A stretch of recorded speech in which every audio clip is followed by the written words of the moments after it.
Time to start the stream. Okay. You're receiving.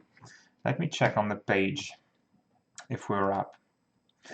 Gotta get used to that. You even get to see my face normally today. Yes, you are. There is very low latency on this new version of the YouTube live stream, so yeah, just send me messages. I'll see them almost right away. Today we are creating Krita brushes.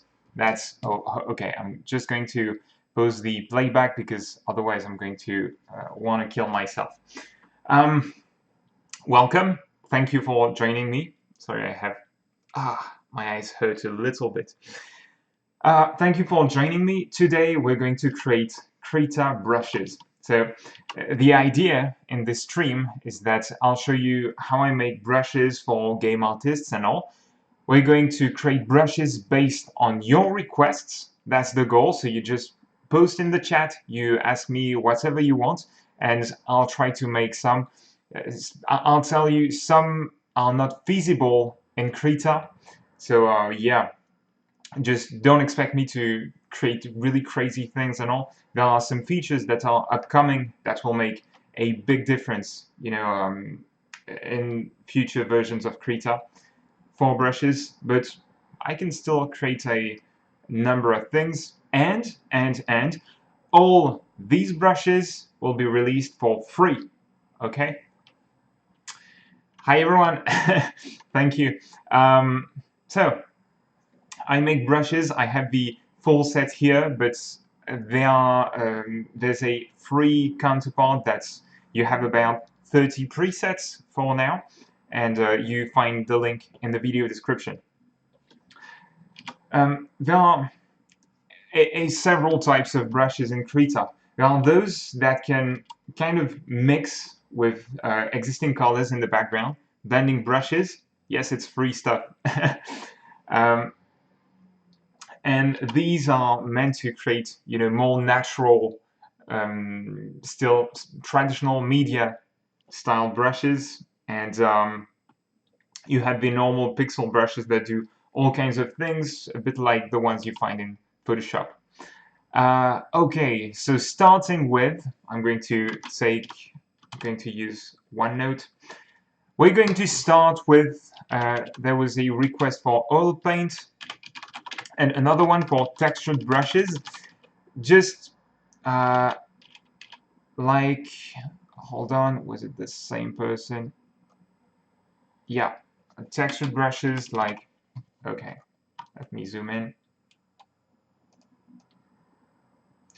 Textured brushes like fabric or leather.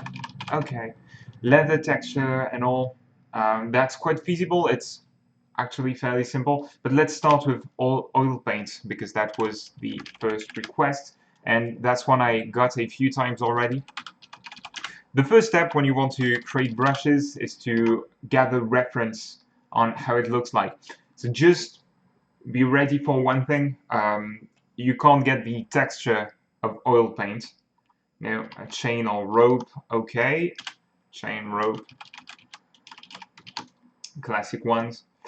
When I think about oil paint, I think about pictures like these. Can you hear the music? I forgot to. Yeah, okay, let's add some music. Please tell me, if the music is too loud, because that was a problem last time. And yeah, I want to be sure that this works well. So,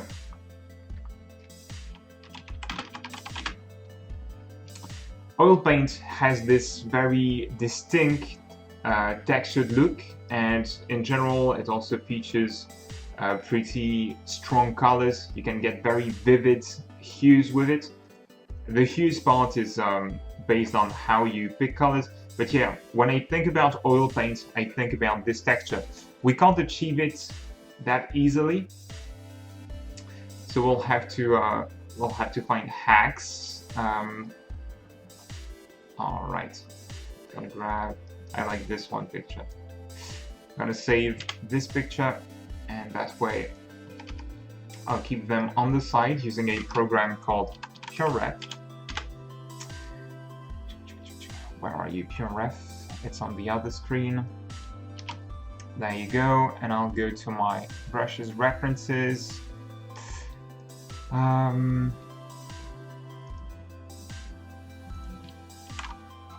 Just give me a second while I load the pictures. There we go. So this program is free. I made a video on it a while ago. It's called PureRef, and it will give me, you know, some references. I'll put them on the other screen so that they don't distract us in Krita. And I'll create a new test document. In general, I go quite large just to have some room to try out the brush. And very important thing, because we're doing, you know, painterly style brushes, we need to have something in the background. So I'll just put some color and a few brush strokes, because otherwise you can't. That's the thing with digital brushes. They don't work exactly the same way as real brushes, but more importantly, when you're doing, you know, traditional media, you want to have some texture and some colors to interact with, because you are going to make brushes that blend colors on the canvas. You know, just some strokes, a bit random like that, and now we can get started. So let's start with a flat, somewhat square brush. I'll use the Color Smudge brush engine, and I'll call this one GDQuest Oil Paint. That's one of the biggest defaults with the brush engine. Preset management is not the easiest right now. You have to use a new name to save the brush to preset, then you can't really rename it. You have to create a new preset and delete the old one. Oil paint. Let's call you that. There we go. The first step is to create a compelling brush tip. Hold on, I can't see the chat anymore now. Okay.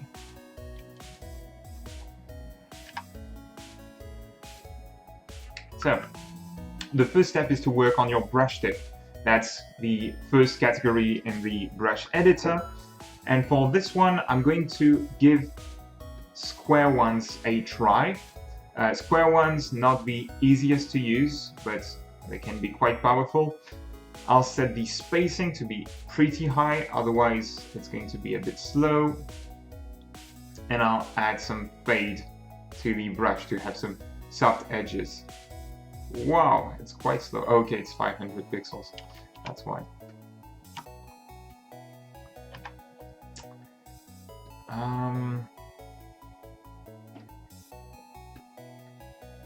Okay, it's decent. So I'm just nudging the spacing to find, you know, a setting that gives me a decent result. Yeah, I try to consider everybody's request. It's just obrigado pelo comentário, acho. Someone writing in Brazilian Portuguese, or in Portuguese rather. But I think when you say cara, it's more Brazilian, right? So yeah, the whole game is you're going to play a lot with these settings to get slightly soft borders, but not too much. So you have to know one thing. One element that's very important to make realistic or believable brushes is having the ability to do masking with them. You know, you want to be able to combine brushes together, and that's not available in Krita just yet. That's something that's coming in future versions. That's been in the making for a little while.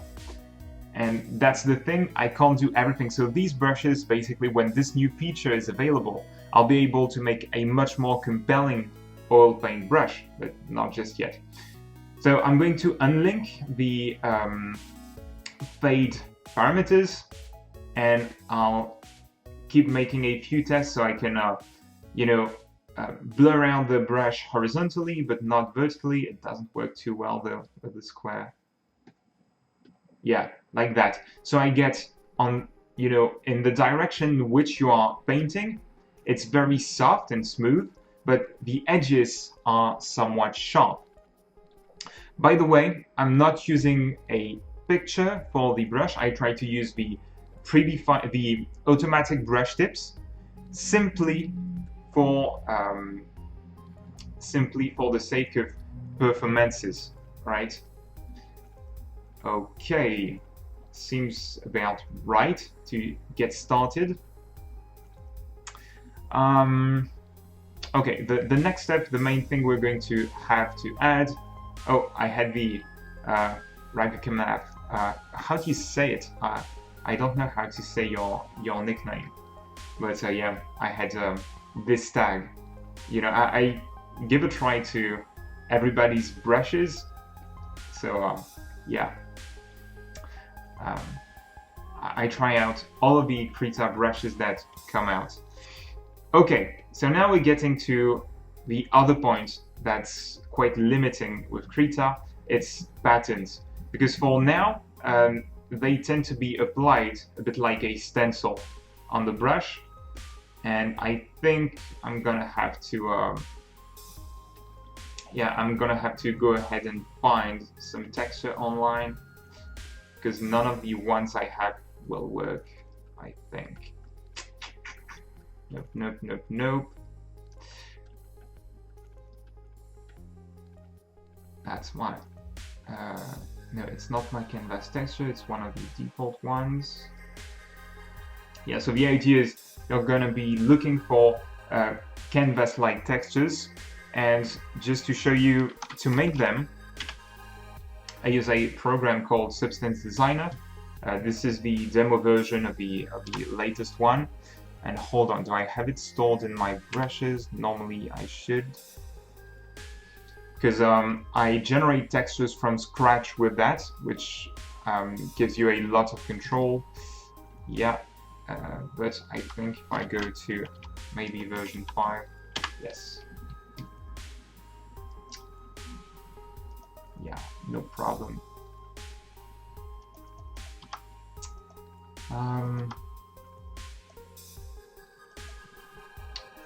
Where do I have it? Head leaves stylized. Yeah, but it's not there anymore. I don't know where I put the files. God. What's the extension? Ah, okay. It's alright. So that's how I make the textures, the custom textures that I might have for my brushes. Okay, so we have a texture applied to the brush, and that kind of gives it some grain to start with.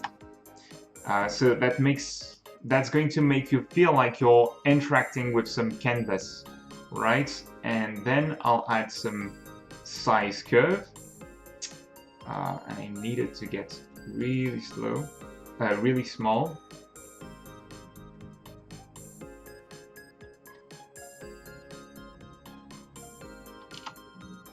Hold on, because I always have Pureit that gets in the way. Acrylic paint is a good idea as well. Okay, it's something I'd like to do. Hey, I can't press Shift to change my brush size. So yeah, the main problem I have with the way textures work at the moment is that they get applied uniformly to the stroke, instead of being applied to the brush tip directly. And I'm used to, in other programs, I'm used to working with texture applied to each brush stroke, so that you are basically, it's like blending the brush tip with the texture. I'm going to work with the pattern strength, make it quite strong. I'm trying to figure out the settings I can use to improve that. So yeah, I can use cut up on the brush to make it look a bit more dry, because I'm looking at my reference, and that's one of the characteristics of oil paint. You know, it's gonna feel pretty dry, but at the same time I can still mix colors together, and you can see it's starting to look okay. The next step, but with the blending brush engine, unless you cheat a little, for example lowering the spacing, you know, you always get a bit of jitter in the colors, and I haven't found ways to fix that just yet. I think that's inherent with how the engine works. Inherent to how the engine works, yeah, you got it, I guess, if it makes sense. Okay. I'm gonna play most importantly with the color rate. The color rate in the blending brush engine controls how much of your foreground color gets applied to the canvas. If you make it very low, basically you're just smudging existing colors on the canvas or adding your color very lightly, but I want this to be very strong, and that's one paradigm I follow when I make my brushes. I want the strokes to build up fast, like real paint. You know, I want you to be pushed to make bold decisions when you are using your brush. I also have rotation, you know, active like that, and that's something you need a special pen from Wacom to do that, but I can just rotate the brush the way I want to, and that's quite handy. If you have the opportunity to try it out, I found it second-hand, so it was fairly cheap, and yeah, I would recommend that. So now I'm trying to get, I'm trying to get those kinds of tips where that's more. I'm thinking about the requests. Do you know how to replicate this brush in Krita? We are in Krita, and the brushes are gonna come out for free. So you can just download it. It'll be next month. Okay, another brush from, I don't know what the brush is, but I can tell you you don't replicate brushes from Photoshop to Krita directly right now. There are some features that are different in both programs. So and there are some features that don't exist yet in Krita as well. So you can't do everything you have in Photoshop. I think this one is looking okay so far. I'm gonna see if I can't improve scale a little bit. But I think, am I in? Yeah, I'm at 100%. No, it's too small. Okay, gonna keep the texture pretty big. By the way, one reason why I can kind of make an oil paint brush is because I've used, and to prepare the brush pack and all, I've used traditional media. You know, I've tried it out, and I've tried it out on different types of papers. So that's very important because I'm trying to think about the feel of the real media as well when I'm doing all that. I can't get it with the engine, but I'm trying to stay as close as possible to the normal, natural feel of the brush as I can. Yeah, seems all right. Can I cut off the brush a bit more? No, it's too violent. It's way too violent. I very often use the subtract blending mode for the texture. That's also something you only have subtract and multiply for now. I forgot to post the request, but I'd like to see hard mix as well. The blending brushes you see in the pattern in the brush editor are just the same thing as the blending brushes you use for your brushes, right? It's nothing special. Another thing is the brush ratio. Now I'm starting to feel like it's a bit too flat. Yeah, I know. It's good when it's flat. The more flat you make your brush, the more issues you'll have with spacing. A very flat brush requires a very low spacing, which is very CPU intensive, and I think, so correct me if I'm wrong, but Krita only works with your processor when it comes to drawing. You know, some more recent applications might use the GPU to make faster drawing, but Krita cannot do that at the moment. I've seen there was a project to add that if, like for example, a Google Summer of Code student wanted to do it. But yeah, the thing is, these types of brushes, blending brushes, are very resource intensive, so you want to optimize them at the same time.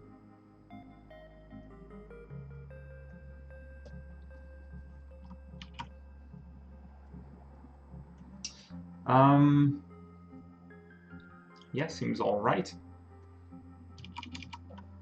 Let's use a brighter color.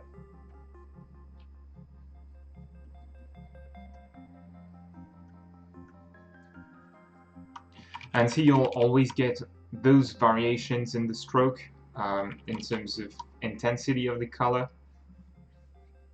And I really don't know how to fix it. Yeah, seems about right.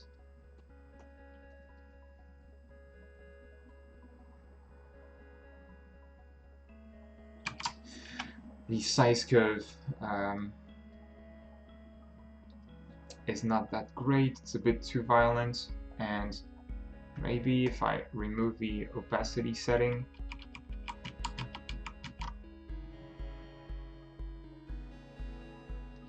yeah, it's a lot more dry. I'll use the opacity curve, but not have it go down to 0% opacity. I'll have it go to, you know, the minimum opacity now is 50% for the 50% of the value you have in the slider. So you do have some control, but it's not too violent either. And same thing for the size. I'll have it start higher than 0%. So you get some control, yeah. But you'll see that at the end of the day, if I make multiple blending presets like these, at some point they'll start looking all the same. Like they'll feel a bit similar. Stencil-like brush. Stencil. Sorry, Davide, I don't know. I'm not sure what you mean by that. Because a stencil to me is like when you're painting inside of a shape with kind of an airbrush.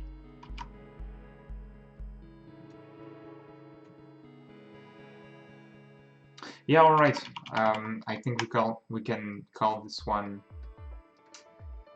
done for now. I'm going to overwrite the presets. Random images, no, that's not available. But that's one of the projects for the Google Summer of Code students to bring that feature from the Alchemy program. It's not there just yet. And larger. I'll just make a variation of the brush now with some larger pattern and a different one maybe. No, this one doesn't work.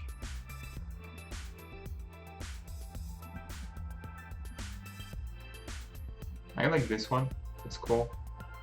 Generate paper.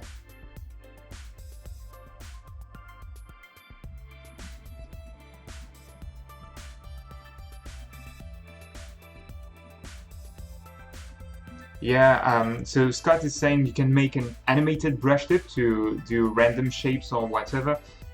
Yes, you kind of can, but that's going to be quite a bit of work to just set up the brush. It's not like you have access to a shape library and it's going to be quite automatic.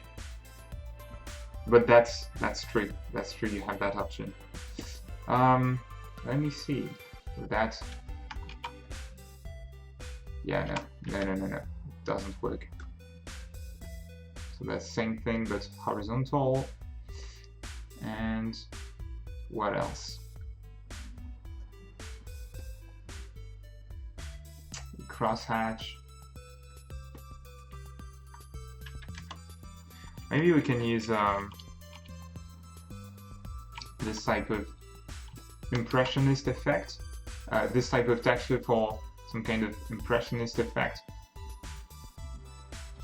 One tip when I make my brushes, and that's something I recommend if you want to make yours, I make the brush, I make a few variations, and then, you know, I just come back to it the next day or 2 days later to make sure, you know, I update them over time, because I have to use them in production to make an asset or something like that before I know if the brush works or not.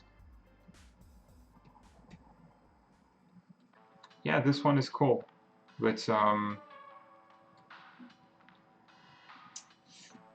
play with the cutoff a bit. So playing with the pattern cutoff, you can basically do some kind of threshold or remapping of the brushes, the brush's texture, and then you can make it a bit sharper. Basically, you can apply that to the texture or to the brush tip itself, and then the texture gets applied. You know, they get mixed together. MAO, you can go to some other video. I made a live stream about, you know, the basic process of creating a brush in Krita, talking about some of the key parameters, so you can go out and check that. Let me call it, you know, impressionist. Yeah, this one I like. Okay, and the one I called it larger, but I don't think I'm gonna use it in the end. And I'll make a one that's round. Before I save it, just gonna give it some love, some try. Yeah. Now it's too close to my existing brushes, so I think I won't use this one. Can you make the preview windows bigger? Nope. No, that's not an option. It's not scalable. Actually, I think it's a fixed size, and I wonder. I wonder if it doesn't come like off the screen or on smaller devices or tablets, and all. If you have a small resolution. I haven't tried this out. Yeah, no, doesn't work too well with a round brush, as you can see. Let's check out predefined tips, but I don't think they'll work. That's one problem also with the current state of the blending brush tools, your options in the program. It's that basically these brushes are heavily affected by the transparency of your brush tip. So that's when you use the color smudge brush engine, and that's not always convenient, because when you make, you know, textures like these, when you make brush tips that you store as textures, you have to remake the brush tip if you want to get a different feel for it. So that can take quite a bit of time. And another thing, I think the biggest thing for me working in Krita is the lack of a brushstroke preview. You know, when you change the parameters and all, you have to brush all the time. But alright, let's call this done. That's oil painting brushes. I think that they'll work okay. That's also why I'll be putting them out in March. It's because you know, I need to do extra tests with them to ensure that they work well. Next up, the next request was, okay, so let's call you done. Textured brushes like fabric or leather. So if you want to do something that's like fabric, I will use the Pixel brush engine. This one. No blending, because you don't need that. Fabric and all, very easy. I'm gonna go to the website, textures.com. If I don't have any on the computer, I'm not sure if I have any. Let's go leather. Nope. Have this one, but I don't think it'll work.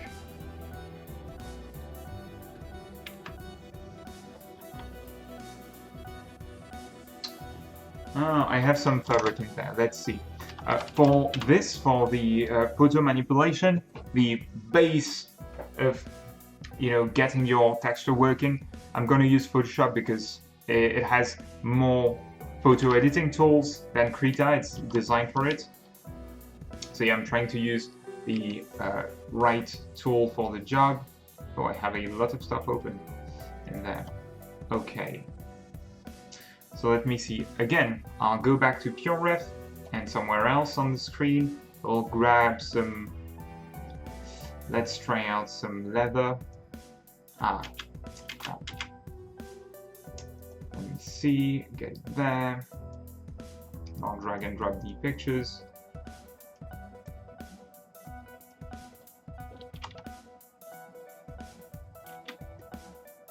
Okay, what do I have? The boots seems to be yeah, these ones are interesting. That's just so I get a sense for the grain, for the type of texture we are looking for. Okay, so again, I reorganize everything, put this back on the side, and now I need a handful of textures, so I'll grab them. And we'll check this out. For now, I just want the leather. There we go. Okay, so everything's a bit dark. I'm gonna rasterize every texture.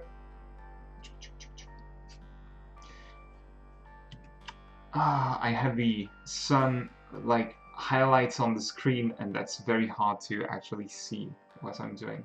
Just gonna put a brightness filter so I can just see the screen. Hey everyone, thank you for joining. Okay, so let me see what we're gonna do. Okay, so I'll just turn everything grayscale. Seems to be the same texture, isn't it? Yeah. Okay, so that's the one we'd use. And this one, let's see the grain. It's not as interesting. It is not as interesting because the kind of grain I'm looking for is, yeah, more like this one we see in the background. This one, and this is more like fabric. Okay. Waiting for creates inking brush with flow, speed to size, and texture. Yeah, okay, so ink brush. I'll add this to the list.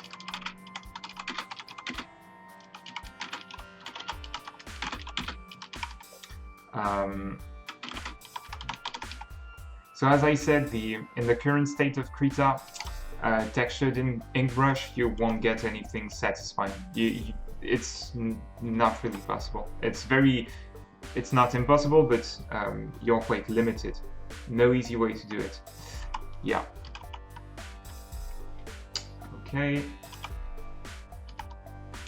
All right. So now let me fix. So basically, we're doing a leather texture. And all I'm gonna do is make some kind of tile from that and try to set the texture to work in Krita.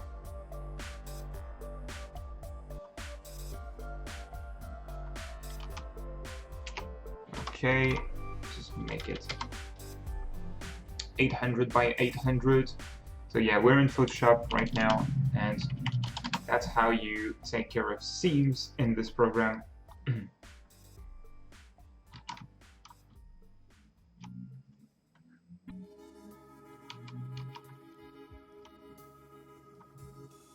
You have to use a filter. That's one of the things, you know, that it has very cool patching and all like tools, but you have to use the filter. I think that's, nope. What's the Control-Alt-F now? You have to use the filter to move the texture and wrap it around the canvas, which is not always very handy. So considering how Krita works with textures, I have to push the lightness a bit. You don't want to have pure blacks in your textures because they tend to create holes in your brush, right?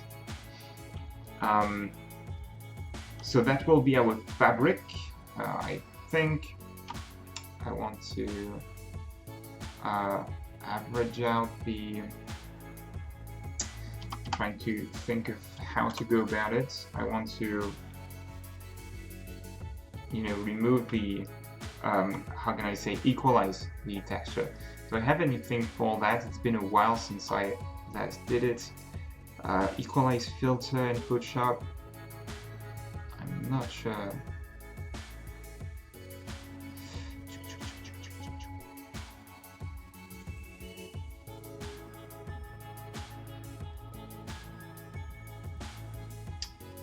High pass.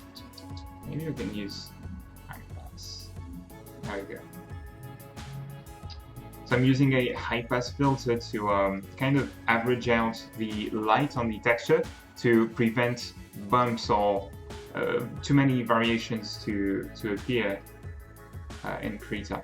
And I'm just trying to find the right size so I don't get lumps, but I do keep all of the details in. So you don't want pure black, you don't want pure white either. That's why I'm going to check with the levels. You can see with my levels, I have, yeah, I'm quite far from the blacks actually. I can add contrast. Same thing, I don't have pure white, so I can go ahead and play with that and have good contrast. You don't have control on your texture once you add it to Krita. So you want to ensure that the contrast is right before you import it. Right, Photoshop has some, you know, contrast. Like if you use textures, you can change the brightness and contrast in the brush engine, which is quite handy. You can even, I believe, you can generate a new texture from that. Right? Yeah, that's what this little button does. So that's part of the features they added in the last few years. Small things, but that are quite convenient when you're making brushes. So I'm gonna keep that texture. It's quite large though. I'm gonna lower it down to, I'll just save it as it is, 800 by 800 in a PSD, so I keep all the data. Fabric, and then I'll export it as PNG but smaller. I can actually do this that way, export as, and change the size from here. Come on.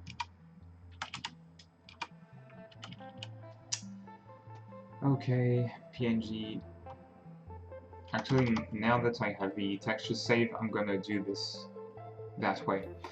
Call it fabric. Hold on, gonna open GDQuest fabric. How can we call that? I don't know. Fluffy. Okay, GDQuest fabric fluffy. Quick export as PNG, and that should open a new folder. No, it doesn't. Okay, great. All right. Okay, so when you make these textures, you then want to copy them in your Krita folder. So I have it right there as a favorite, and I'll just go to patterns.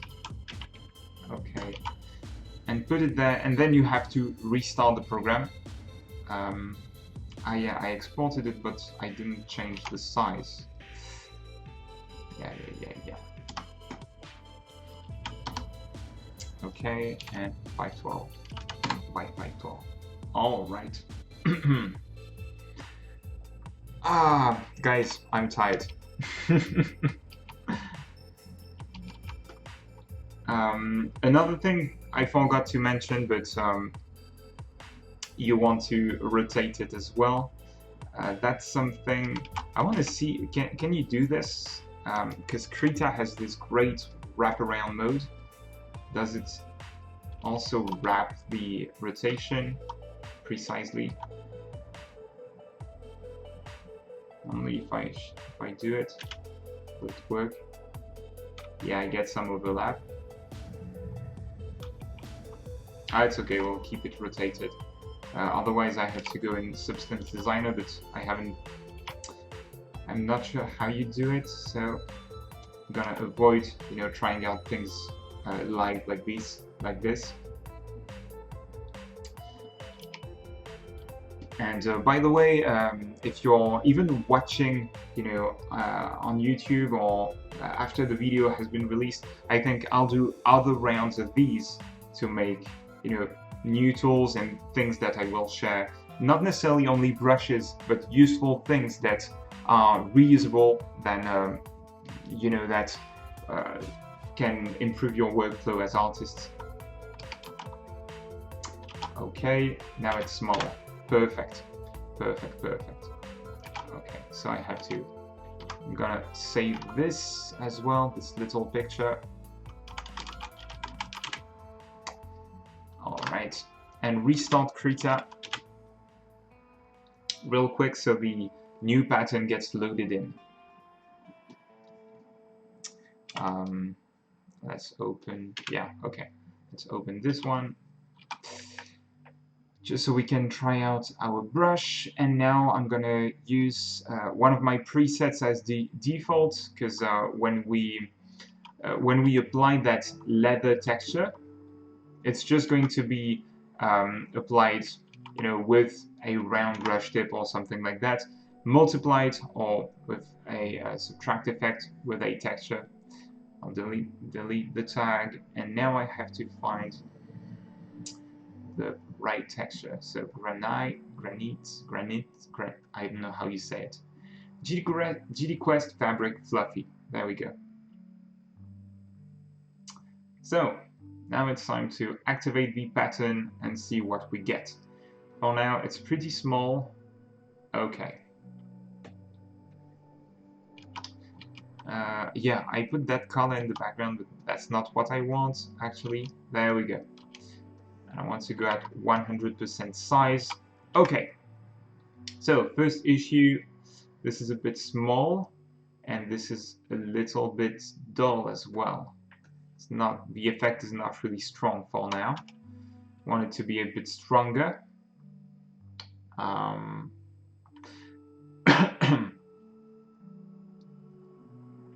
I think I'll go with the flow rather than the opacity to start with. Let's see what we get.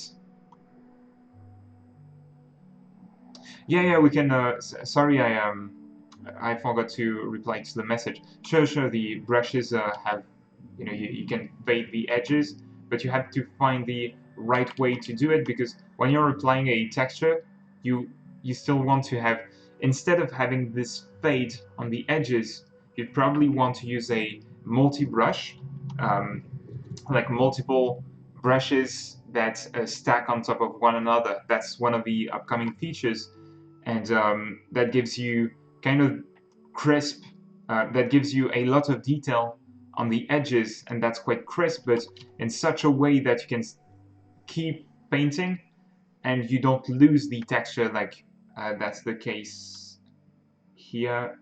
Yeah, I think that the contrast of the texture is a bit too low. I'm gonna make another version.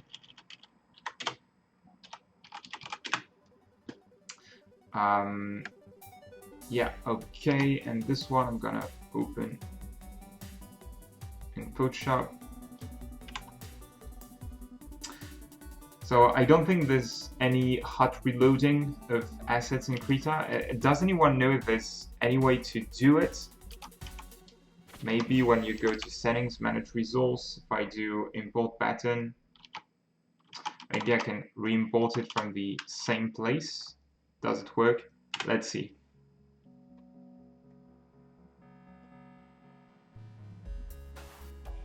Ah, that's interesting. It created a new pattern. Okay.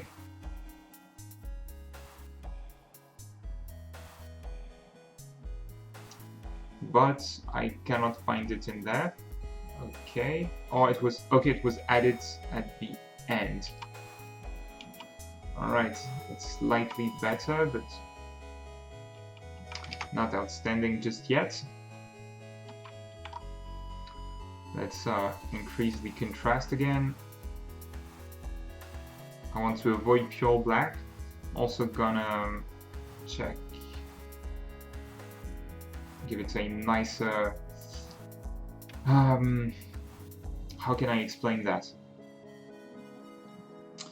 I'm trying to get the most out of the, you have to play with the levels, and you have to play with your curves and all, in order to get all of the details to shine through when you are painting in Krita. This seems to work. That's something I hadn't done too much before. I can re-import the pattern in place. Now let's see. Okay, it creates a new one every time. All right. And yeah, you add them, and then we'll do cleaning work afterwards. I'll do cleaning work after the stream. All right. Okay. So you can apply fabric. Now I just have to check if I make some kind of character clothing. I'll actually grab one of my characters and just try to add it on their clothing. See if it's usable. Yeah, it takes quite a bit of time to make good brushes, and with a few of the caveats caveats, how do you say that? That you have with Krita at the moment, it's even a little longer than in some other programs. But that's why I make brushes for people, because the good thing is, once the brushes are done, they are done, right? What? Wait, did it throw my brush away? Okay. No, it's all right. I have it. Still have it. Okay, so let's save it then. GDQuest. Seems like a bug. It changes the brush when you open a new document. That's a bit weird. I hadn't noticed it. Okay, let's do that. And GDQuest fabric. I mean, texture fabric. But I can't wait for the Python API to be available, because really soon we're going to be able to make plugins, and I know that I'll be adding new features to the brushes just because I need them. I kind of need them desperately. Okay, so let's see. The main problem I have is that it applies too much texture. Let's see. It applies too much color, to the that file manager. The file manager is for Windows. It's called Directory Opus. So yeah, it's something, a paid program, but yeah, it's quite nice. Okay, so I need to make things a lot darker, and yeah, I'm gonna try with this. And re-import this into Krita. Okay, import patterns. Let's see with this one. That's much stronger. Okay, that's a lot better already. You can see we're kind of getting that fabric. So yeah, that's one thing with Krita. You can't make brushes where you can really paint with them and at the same time add texture. That's something you can do in other programs. Seem to work okay in Manga Studio, works in Photoshop as well. But that's part of the things where you need that kind of multi-brush stacking and working on the brush tip. That's kind of missing at the moment. I mean, it's coming, so That's not a big deal. I just hope it will be fast, because you'll have to when you have to render multiple brushes at the same time, can be you know, a bit violent on the CPU and all. Okay, let me drink, otherwise I'm going to die.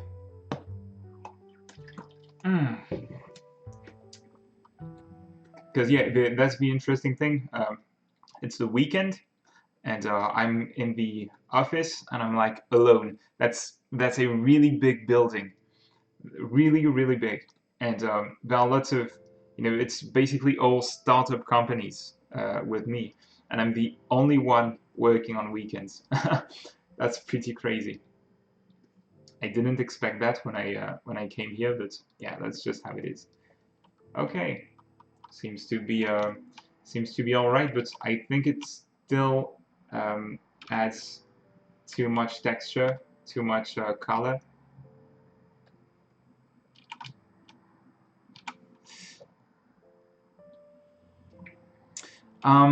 The spacing, so there's a comment, so the spacing makes it more grainy. The spacing doesn't change, doesn't affect the grain. It's really the pattern that controls that. The spacing will control the overall opacity and the shape of the stroke. So if I increase it really a lot, you will see that it's just less opaque, but more importantly, you have spaced out blobs instead of having a continuous stroke. So yeah, that's the main effect that you get. You get cleaner strokes overall when you lower the spacing, but this is your main variable when it comes to performances. Okay, I'm just gonna do one last tweak to the texture, and then I'll move on to the next brush, because that way we can, you know, have a bit more fun with other things. I don't know if it's fun, but it's something at least. Alright, and I would like to... How can I fix that? Because I'm also heavily compressing the texture. That's why normally I create my textures in Substance Designer, but I can't show you that live because it's a bit slow. But when you take photos and you have to change them like that, very heavily, you're compressing the picture very badly. Which means that if you want to make high quality patterns, you have to make them by yourself. You know, you have to go out, take pictures, and all that stuff.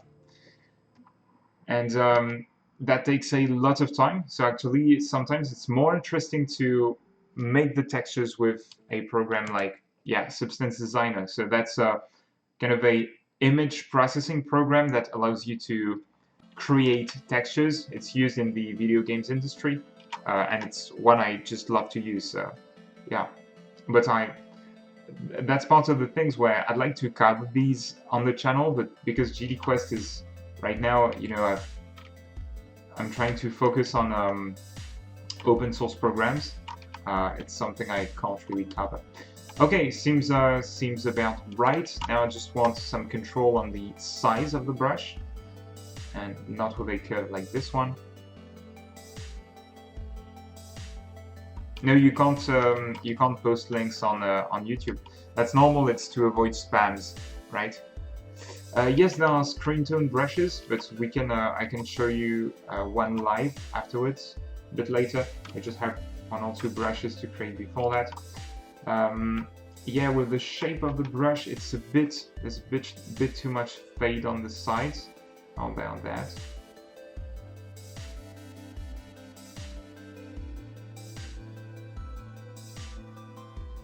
Okay, let's call it done for now, so I can move on to the next brush, and I'll improve it after the stream for the brush release. All right, next one was texture chain rope. Okay, this one fairly straightforward. You're gonna see, and there was screen tone real quick, because that can be interesting, because for people doing manga and all, there's a dedicated brush engine for that. Okay. So the next one is fairly simple. How do you do a rope? Well, we're mostly going to do the chain. It's a bit easier. So the chain is a very common thing that we do that way. It's quite simple. You're just going to make, hey, my lace, thank you. You're just going to basically draw a chain like that, and you make a brush of that shape.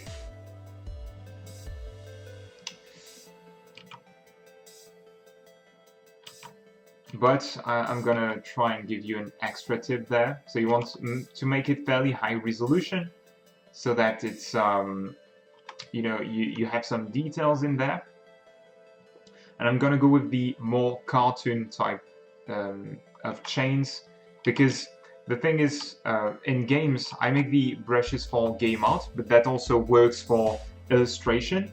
You want to make them sharp so that you have good control over the silhouette, and then once you have that sharp silhouette, you can always paint over it with a textured brush like this, for example, you know, or whatever, to add some texture to it. Let's make it black, pitch black. And yeah, so when you want to make chains, you just draw 1, 2, 3 of them, and you're going to create a brush from that. So I just have to double check, because I think that yeah, the best thing I can do is make it like animated, but I actually haven't done animated brushes just yet. Whoa, whoa, whoa, whoa, calm down, calm down. Got very slow all of a sudden. Okay.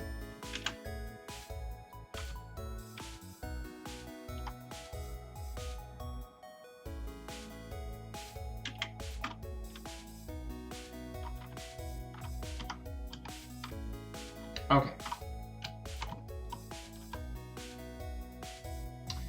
So yeah, that's kind of the idea. You make a base, an element of the chain, and then you convert it to a brush. Let me see if I can. I'll put it in a new document, and where is it? Edit, convert to, because that's not normally how I do them. I don't make them directly from Krita.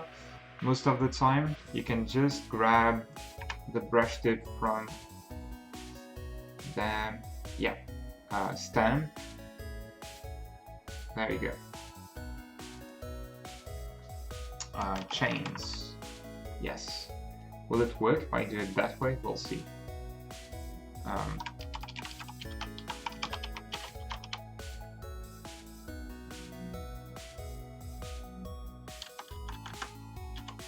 Okay. Yeah, quite simple. So now let's make a test brush with that new brush tip. Go with predefined. This one. Alright, and now we need to increase the spacing quite a lot.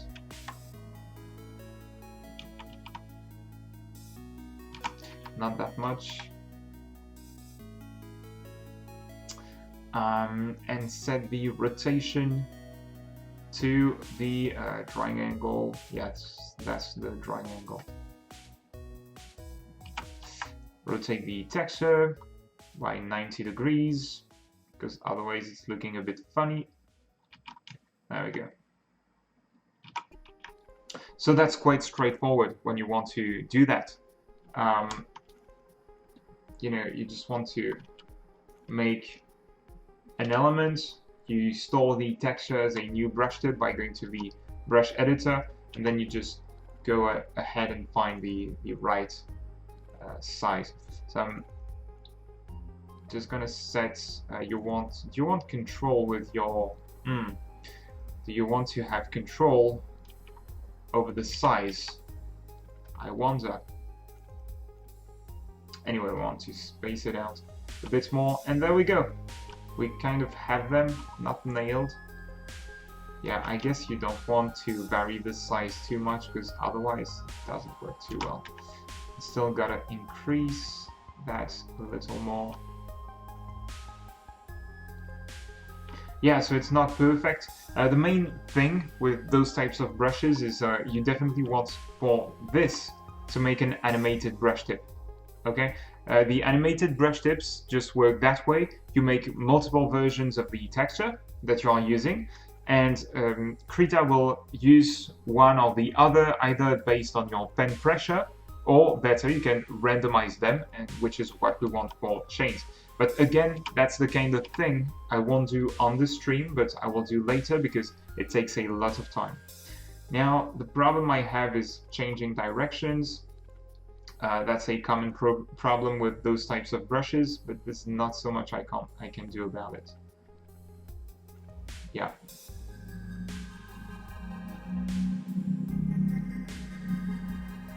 Yeah. Okay, that kind of works. And then one thing you can add to that is some fuzzy dab.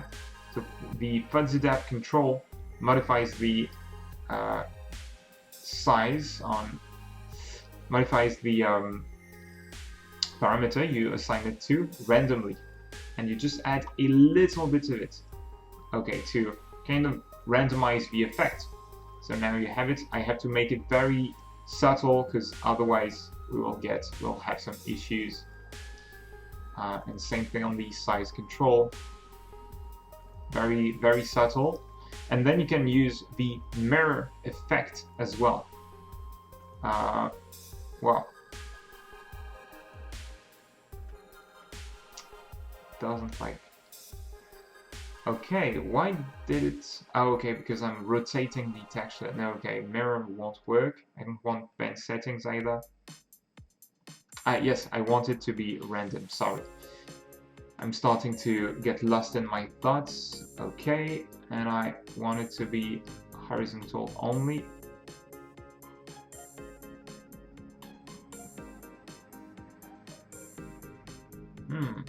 How come it gives me spacing problems? I don't think that's linked to mirror, but okay. So yeah, the mirror parameter will just mirror the texture horizontally, so it will add a little bit of extra variation. Right now I made a very generic and fairly symmetrical brush tip, but when I go ahead and make multiple variations, I can make them a lot more expressive, which means that when they will be mirrored, that will make a great difference, making the brush a lot better. But that is something I will do after the stream. So there we have. When I paint fast, I have, yeah, if I try to rotate too much, but yeah, I can't do much about that. Can't do it much better. GDQuest, oh, I forgot, yeah, so call it special and chains or something like that. Alright, chains are done. Next up, ink brush with speed to size and some texture. So as I said, I don't remember the nickname who asked for it, but as I said, oh yes, Mathieu is asking if I live in France. Yes, I live in France. I live near Switzerland. Yeah, it has some issues. I'll fix them later on. Okay, next up,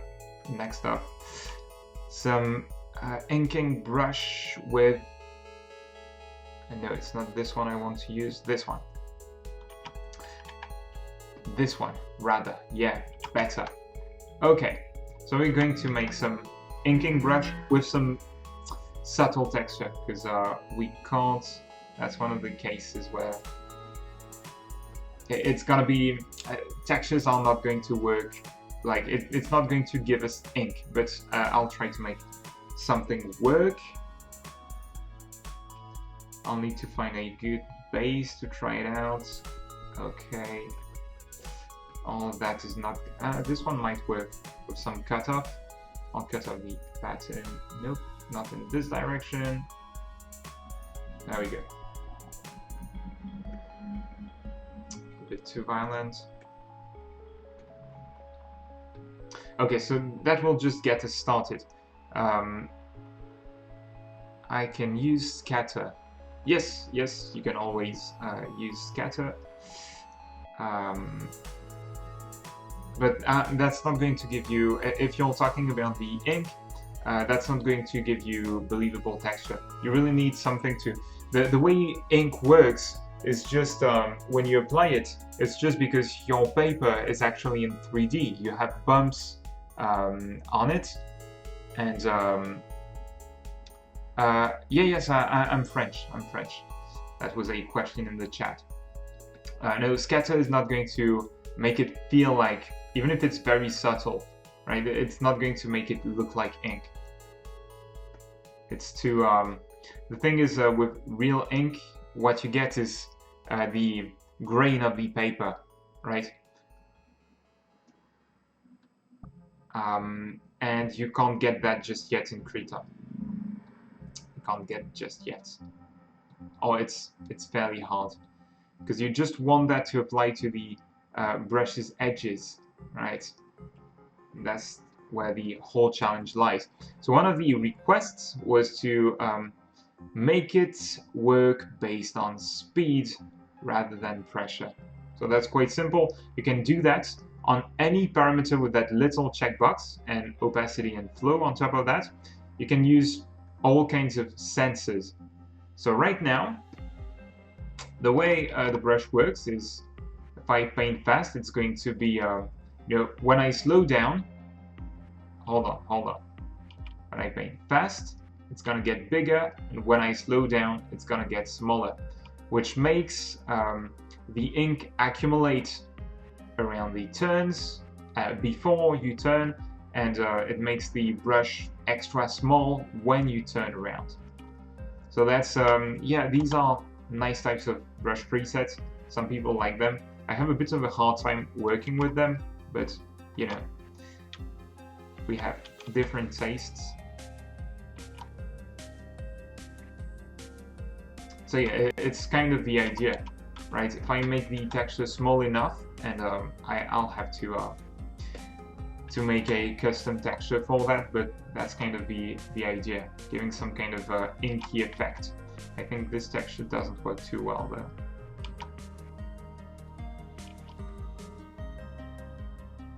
This one is too violent.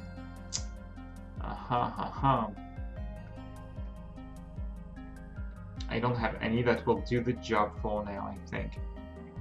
And yeah, don't hesitate to ask questions and all. If you have any in the chat, you know, I'm focused on the program, but I read them as I go as well. So go ahead. That's why I'm here. That's what I'm here for. Yeah, and the multiply mode tends to make... I didn't mention that, but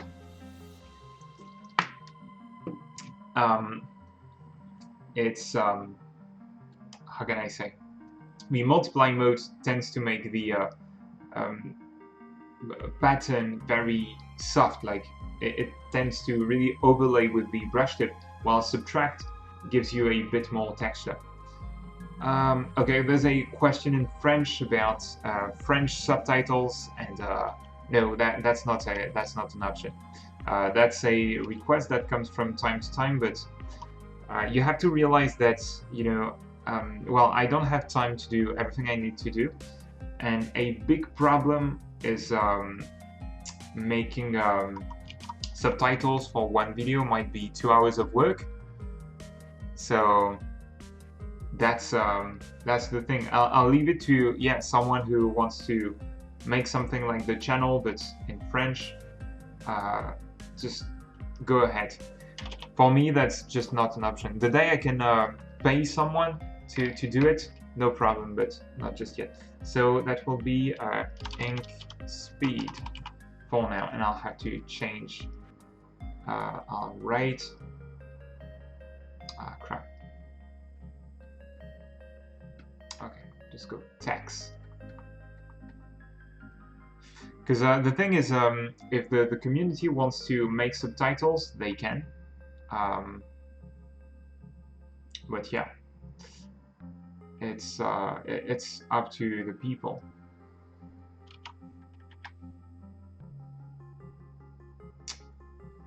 Watercolor brush, that's one of the requests now. Yeah, we can do something like that. I'll add it to the list.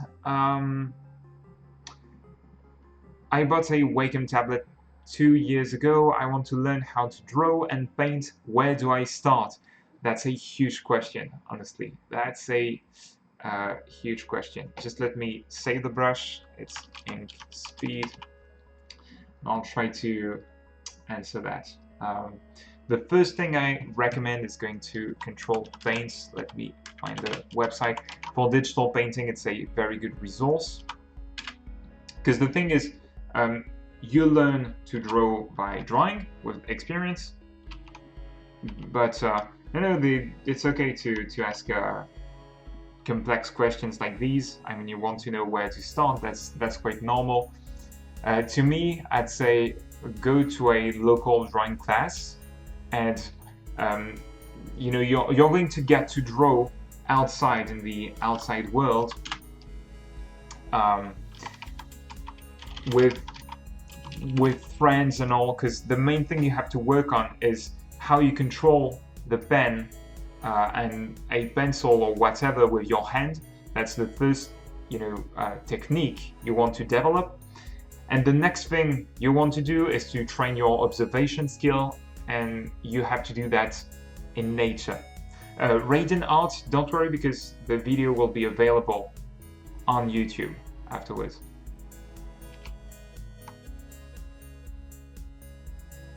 Yeah, I'll try to fix, for the ink brush, I'll try to fix the texture afterwards. Okay, so let's do screen tone. So let me just see exactly, because I'll just... what do you expect with screen tone? So it's kind of a textured applied in a flat or linear way, right? That's the screen tones they use for mangas, isn't it? Yeah, as far as drawing basics are concerned, I want to talk about that on the channel later. Okay, we're going to use some basic screen tone as a reference. But the thing is, I don't have time, or I don't have the resources to do everything just yet. So yeah, one thing at a time. One thing at a time. But I'll try to... I want to add a knowledge base to the website and answer common questions like these, because this one is common, like how do you become a game artist, how do you become a game designer, and all those things. And I'll try to answer those questions with text and with videos maybe. Okay, trying to see. This one looks cool. I'm gonna keep it on the side. Hold on. Copy the picture and paste it right there. Okay. So I have some screen tone in the background. I'm gonna go to the hatching engine, and you do have kind of cross-hatching presets by default. It's one I almost never use. I gave it a try once, but I didn't get to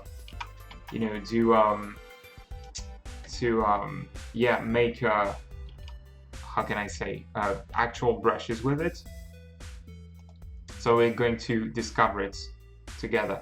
Nope, I don't use Linux. I use Linux, I have it at home, but this is a Windows computer. This one is going to cross-hatch. Is it okay if the screen tone is like that, or do you want something really like the dots? I think the classic ones are using dots, right? So let's try to figure out how this works.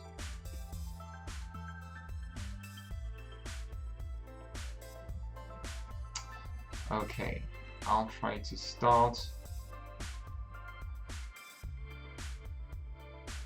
Okay, let me try to figure this out. How does it work?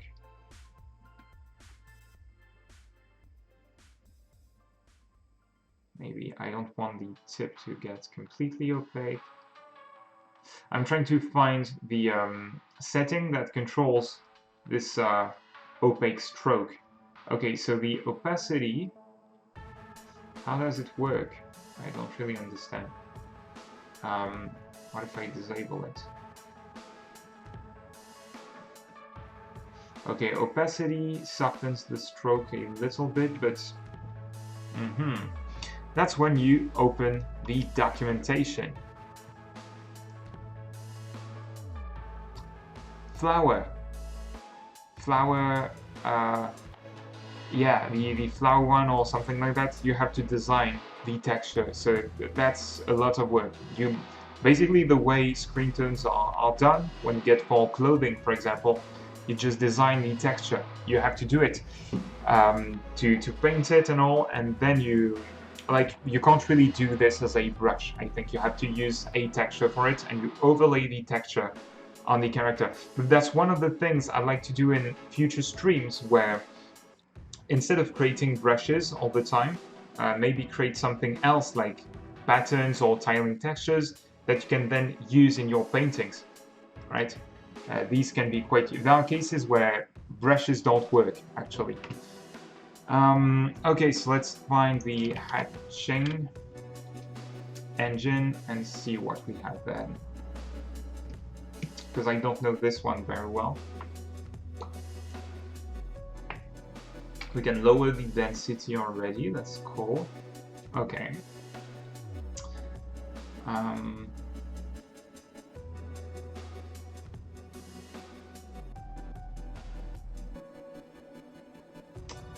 Let me see. Options, thickness. It's the thickness of the line plus blank area. Okay, so yeah, that's the thickness parameter that kind of controls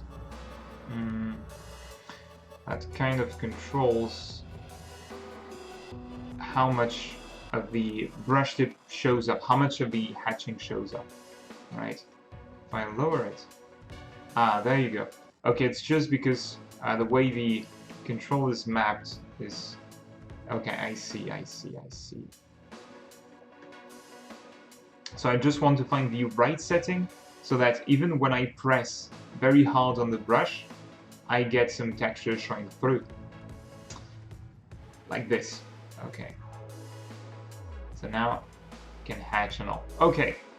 So now separation. What's that parameter about? Separation seems to control, gives me extra control over kind of the spacing of the, not the spacing of the brush. I wonder. Okay. Let me see. You can have it. Oh, that's interesting. So you can have the background color behind your texture when you're painting. So you can do it like that. Kind of like I can paint with dark and less dark. Kind of have the full brush stroke like that. Yeah, okay, it's not gonna use that, but that's interesting.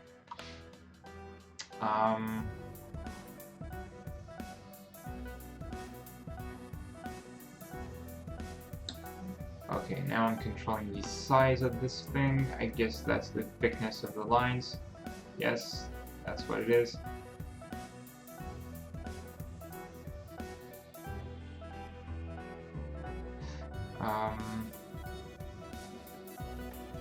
Okay, it's really for cross hatches though, so you can have a moire pattern.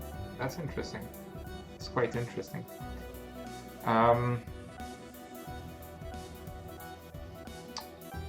The lag on Krita, yes, yeah. Krita lags. Let's be honest.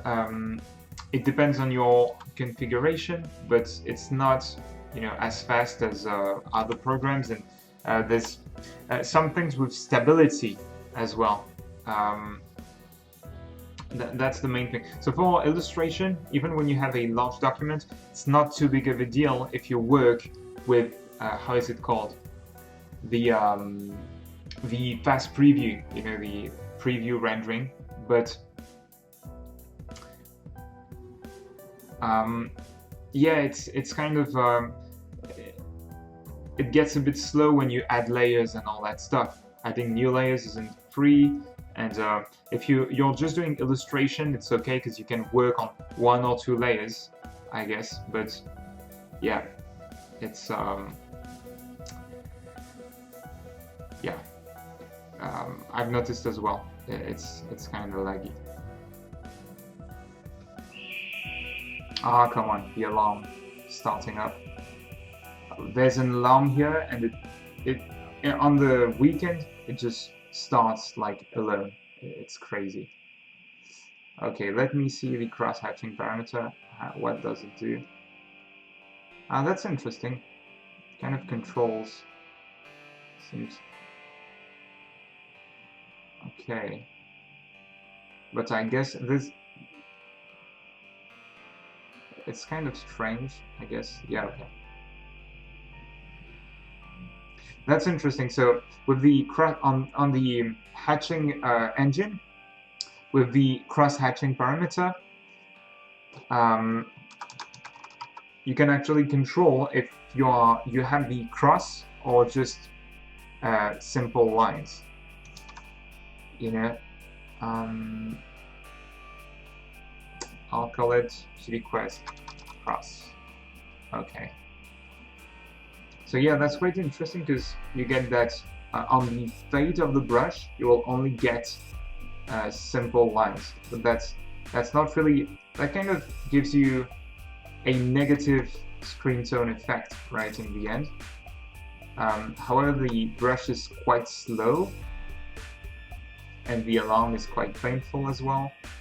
Hope it's gonna stop. Okay, it stops. Whew.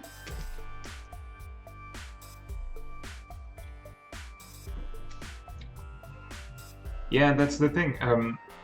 But having many layers, Dave is saying he draws comics, often with 20 or more layers and very high resolution, 8000 times 6000.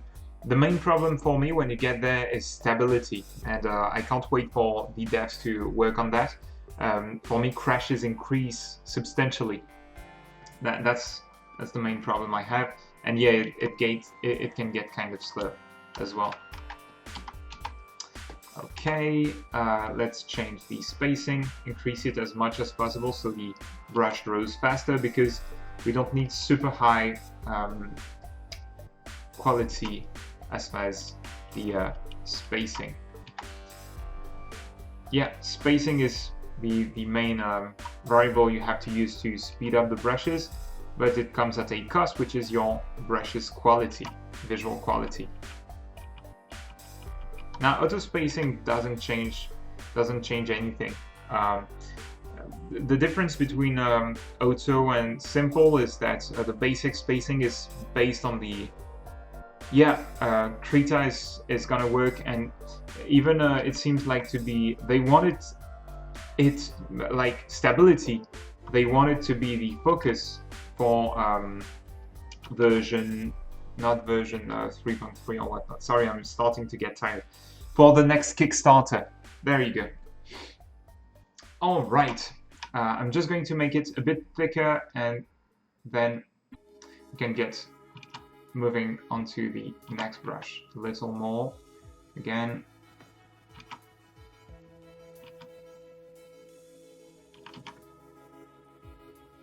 Yeah, that's at least interesting. That was a first test for me with that tool, so not too used to it either. Okay, and let's go with a bit less fade.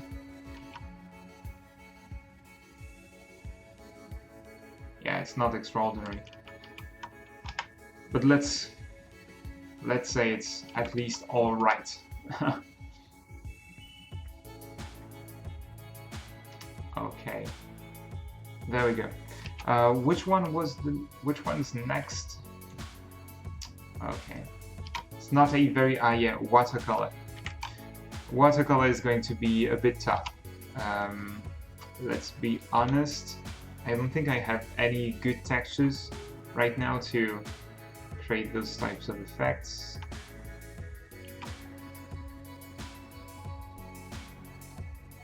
Krita is more stable on Linux, that's for sure, but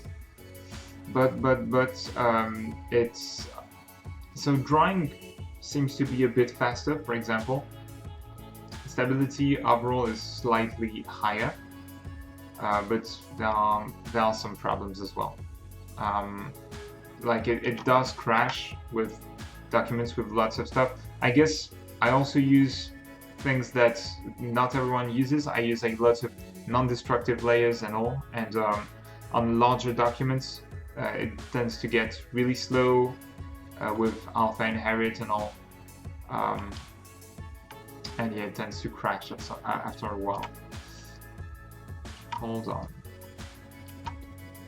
So now I'm trying to make a watercolor brush. And I was telling you at the start of the stream how important it is to have color in the background. With the color smudge brush engine that we're going to use, you cannot work on an empty layer if you want to have, you know, nice color mixing and all that stuff, because it mixes based on you know, the current layer. Or I can change the mode to overlay, I think. Yeah, and now it will work a bit better. Okay, so the idea when you want to make watercolor is that first it's not going to work too well on the computer. I'm sorry, but that's just how it is. And then you basically want to have a lot of control over how you blend colors together, because that's the main thing that happens with water when you're doing watercolor, right? It's the water flows, and yeah, it tends to mix a lot with what you have on the canvas if the paint is not dry. So that's kind of what we're gonna try and achieve. Okay, so the color rate, let's push this one up. So the color rate controls how much of your brush tip shows up, how much of your foreground color shines through.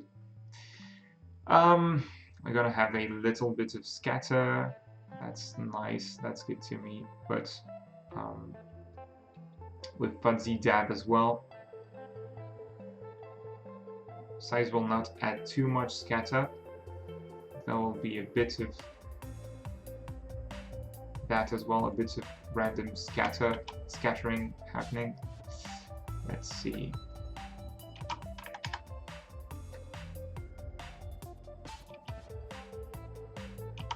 I don't want too much to happen with your pressure.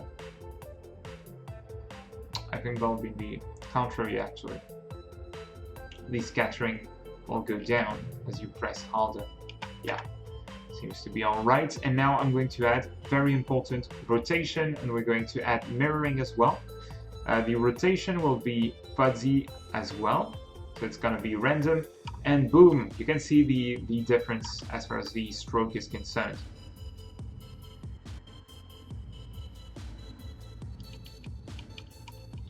It has that kind of cloudy effect. Thank you for joining, thank you for being here. I'll try to make more, so that, yeah, in the future it should be interesting. Yeah, it's kind of alright, so it's more like the sponge type of watercolor effect that we're getting right now. I just want that some parts get darker and other lighter when you don't control the ink and the water, and yes, the mixing part. Yeah, it's a bit hard. You can't get, unless you have a program that really models the type of paint that you're trying to get, unless you have specific algorithms and all, you can't get that in the program. That's why you have this program called Painter that does it fairly well, you know, but it has some kind of specific model where the ink flows, like it has fluid dynamics, and you can accelerate the thing drying up, but it's trying to reproduce what happens in the real world to achieve convincing watercolor effect. Otherwise, the other way to do it, I can show you, it's the way it's often done It's very easy. You look for watercolor brushes, and it's just stamps that you put, like very big textures that you just put one next to the other.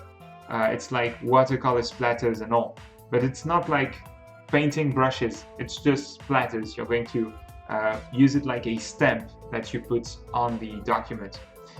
So yeah, like strokes. They're used to do things exactly like what we see in Chrome. That is, to make some textured background for an ad, a flyer, something like this. Okay. So yeah, when you make not when you make the brushes, but when you want to use them, the colors that you pick and what you have on the document will affect the result that you get. It's just like the real world. The type of paper that you use, the paint that's there on the canvas, and all affects what you do, what you can smudge, how much you can mix, and all that stuff. You don't have those physical properties in the computer, but you have to think about it.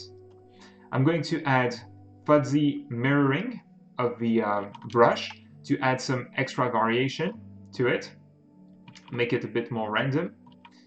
And now, as far as making it darker and lighter, we cannot do it with that. We'd have to use the gradient, but that's not a great idea. Yeah, I don't have too many options for that. Let's try to add a pattern to it, just to see if we get anything interesting of that. I think not. Is the strength? Okay, just put it to 100%. Nah, it's not gonna add anything useful to it. And it's adding patterns and using custom brush tips slows down the brush rendering a lot, so yeah. Paint program Rebel is... Dave says that there's a program called Rebel that's designed around watercolor simulation. Was it that small program that was made by a single guy that was actually very impressive? I saw something like that a while ago, and yeah, that was just stunning. Let me see. Now it's the opacity control that I want to change. There you go. So that way the sponge is a bit softer in some instances. Yeah, it's starting to look cool. That's actually interesting. I didn't think about making a brush like this one, so thank you. I didn't take the time so far.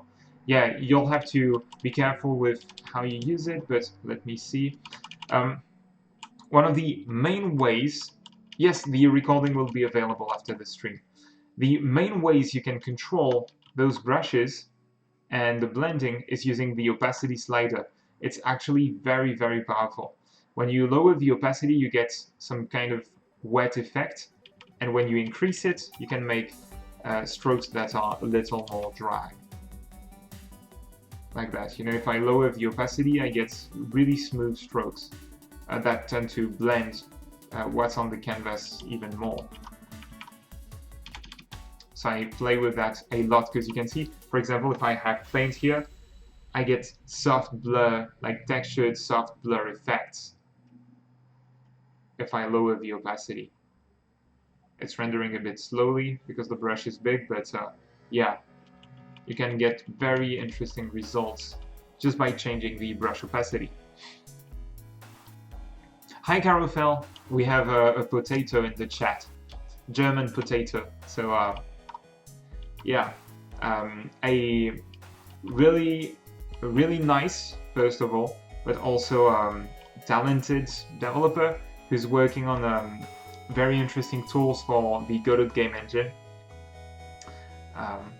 You'll hear about the Godot game engine more and more on the channel, because GDQuest stands for Game Design Quest, and we're lacking a bit on the game design part, aren't we? Yeah, so that watercolor brush seems like it's done. Let's call it a day. .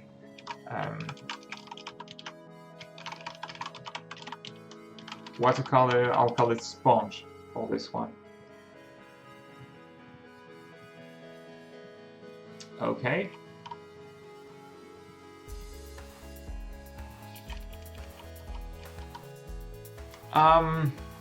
I think that I would need brush making tutorial more than getting brushes from you. There's one on the channel, so you can go ahead. The previous live stream on brushes was all about the basics of creating brushes and kind of how the brush engines work in Krita. I don't remember exactly what we covered, but yeah, that's one thing you can do. Honestly, I'd say investing in creating Krita brushes right now is like it takes quite a bit of time. It's not as fast as making them in a Photoshop. That's one of the main problems. And there are like you can only do so much with the engines for now, and until the new stack brush engine is coming out. I'd say like yeah, you can go ahead and learn how to make them. That's very useful and all, but you'll see you'll be limited in the types of brushes you can make. So that's one feature I'm eagerly waiting for. And by the way, I'm done. Like, what do we do next? There was someone asking for acrylic, and after oil paint, I'll try to see. Let me grab this. We'll go on Pinterest again and search for acrylic. What's the difference? Maybe it's a bit softer. Yeah, less texture than definitely less texture than with oil paint. Actually, someone asked if I could do that a while ago, and I looked into it. Yeah, I remember now. I looked into it real quick. I don't have an acrylic paint at home, so I couldn't try it out, but let's try to make something along those lines. Sorry for the not safe for work image. I'm not too concerned about nudity, so sorry if that's shocking or something.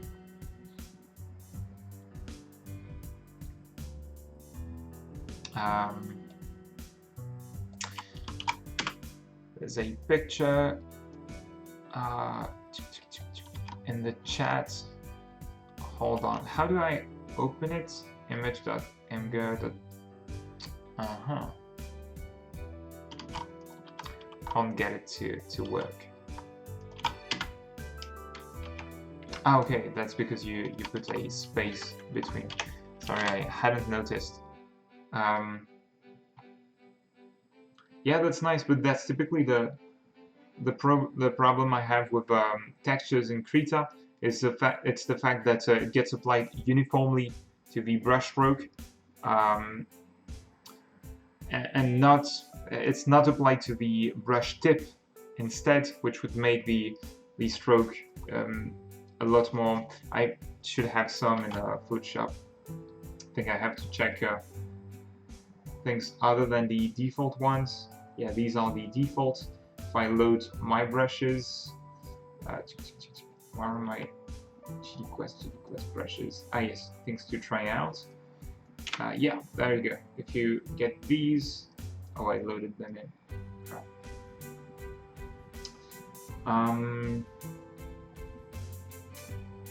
Things I need to check for things that are textured or that use dual brush. There you go.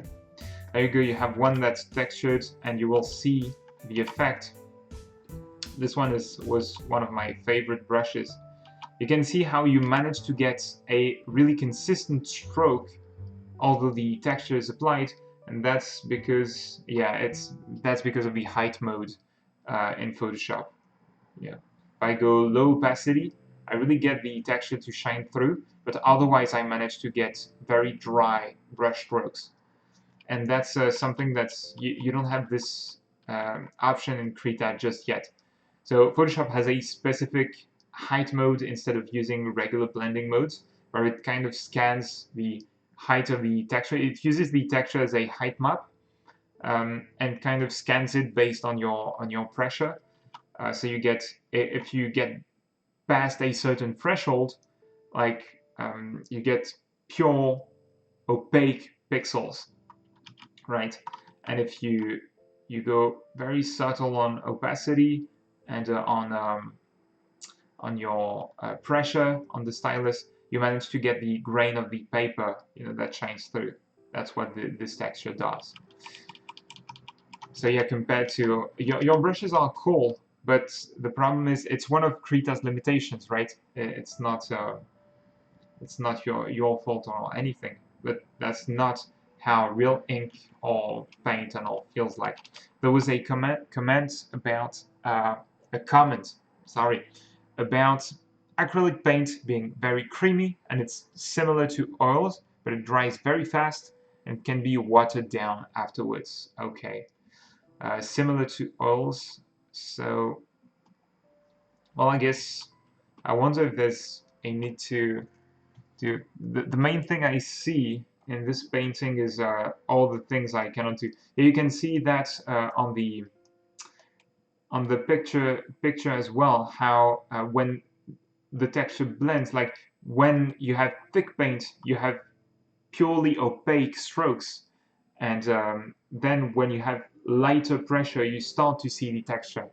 That's something you cannot do in Krita just yet. What means your username GDQuest? Game Design Quest. Yeah, let me go down. Okay, better here. Belly.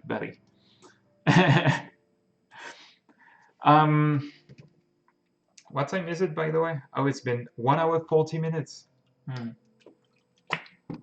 These things take so much time. That's crazy. Yeah, I think I'll go back to the oil paint I created at the start of the stream. So I'll just go with the overlay mode. First of all, I'll try to make something a bit more convincing, a bit closer to what I'm seeing with the oil picture I have on the side. So for that, I'll go back to a round brush, increase the sharpness a little bit,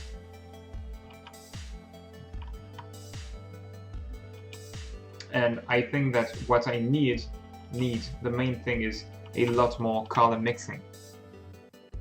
It's like gives more texture, a bit white wash. Ah,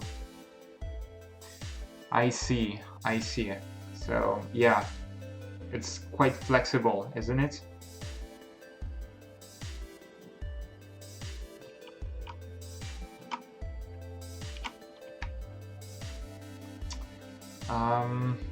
Okay, how can I get something along those lines? Can I get something convincing? So the smudge is gonna go down when you press, so you smudge less of the texture. The color rate, I'm gonna try to keep it high so that you manage to apply the paint. I think the main thing here is I need fairly low fade, fairly low spacing. The spacing is a big variable, and it's a big pain as well with this brush engine, because it makes the brush a lot slower to render, but that's your strongest way to your best way to control the brush's sharpness and all. Michelle is asking for sharper textured brushes. Yeah, that's kind of what we've been doing, but as I was explaining, it's one of the limitations of the program right now, and you can only do so much. You cannot do very crisp brushes, so this will have to wait for, yeah, this will have to wait for updates. Yes, it can paint without the blending effect.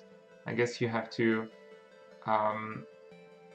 make the color rate. Basically, you disable the pen settings, and then you remove the smudge. How does it work? I know what I'm going to change. Okay. Seems like yeah, you're right. You can't really. You can't 100% disable the blending effect. That's interesting. Okay, this time I'm going to use smudge instead of dulling. The brush editing is, Michelle is saying the brush editing is complex in Krita. Yes, it is, and I hope it will be easier in future versions. It's getting there. There was Scott on the stream earlier, and he's taking care of simplifying the editor and all, making it easier to use, better organized and all. So that's coming. There are like lots of alpha changes already, so that's yeah, that's quite promising for the future.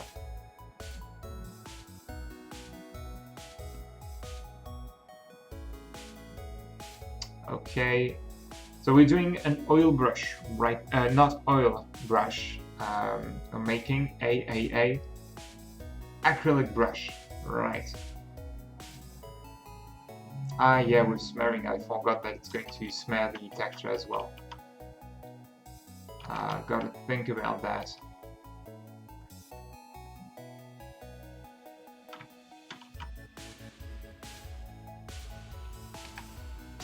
How do we... Can we make it work that way?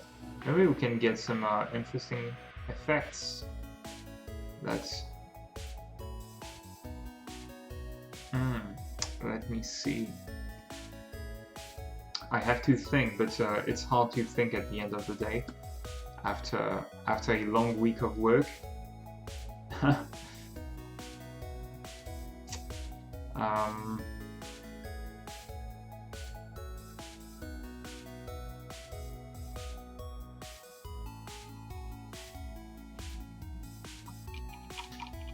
Yeah, that's something. That's something I'd have to experiment with. It's quite nice to see the types of effects you can do with that. Lower the opacity, what happens?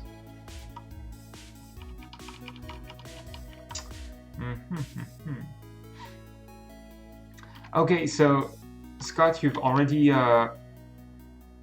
you're already like adding some of the work inside of 3.2, right? That's a bit crazy. That's fast.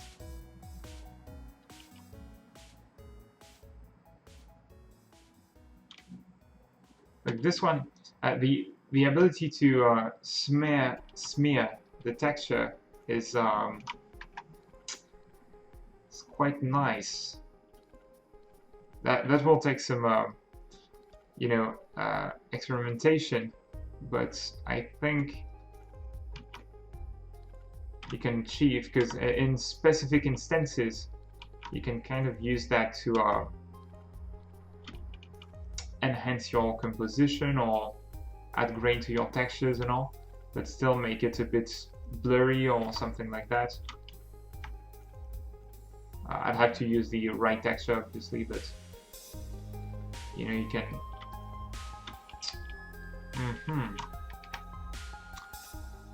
I've got to see. It's not working too well just yet, but I'm trying to think of the types of effects you might have. Oh, okay, I've lowered the opacity a lot as well, so it's not quite representative.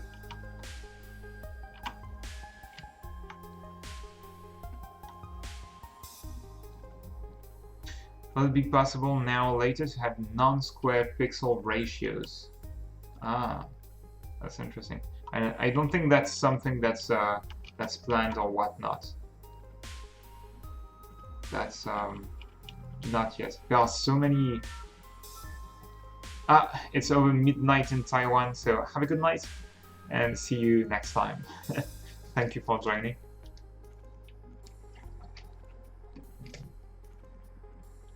Right. Yeah, seen, Scott is talking about the fact that there's going to be improvements to the brush editor in the next version, and a lot of it is better brush selection and filtering, also the ability to hide the scratch pad and the engine selection area. Yeah, got it, Michelle, but I don't think that will be possible. Like, that's not something I've seen that was planned. There are plenty of features that the program still lacks right now, so these come first, like the bigger ones, the work on stability, improving the UX, I guess that's always ongoing work, you know. The Python programming tools, that's going to be, I guess, because it's going to be out soon, but even afterwards there's going to be maintenance and testing that will have to be done. Thanks a lot for joining. Yeah, there'll be the recording up pretty soon. Yeah, the effect of this brush is quite interesting. I'm going to keep it around. We're far from the objective, which was to make some kind of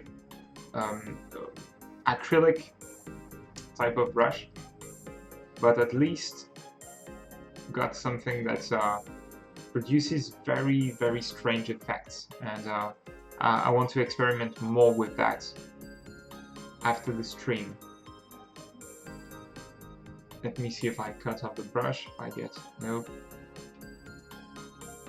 More, less texture. Okay. GDQuest. Acrylic. Weird. Alright. Let's go it that way. And I'm going to end the stream pretty soon because it's my birthday, or rather it was 2 days ago, and I'm invited tonight to go out. But yeah, this gives, I think, for animal fur, it's going to be a bit too, like, the problem is using smudge tends to add dirt. It tends to make the image a little dirty, but that's still interesting. I think there are some use cases for it.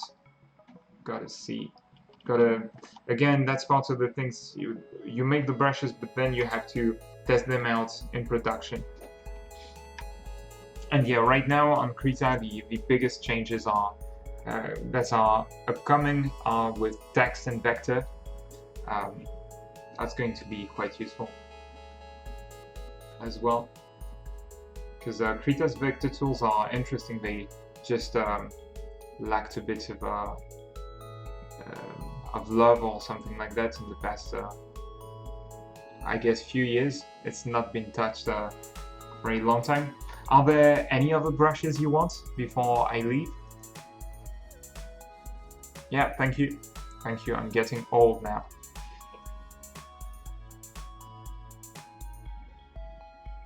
If you don't have any suggestions, I can show you, because I think that's quite interesting. Substance Designer and, you know, real quick, and making textures for the brushes. So we made 6-7 brushes. Okay, there was weird smudge thingy. There we go, 7 brushes in less than 2 hours. I just want to show you because that's quite interesting. So I use this program. I actually started working in games as a technical artist. Kind of technical artist. I mean, I was doing a bit of shader programming and 3D, more importantly.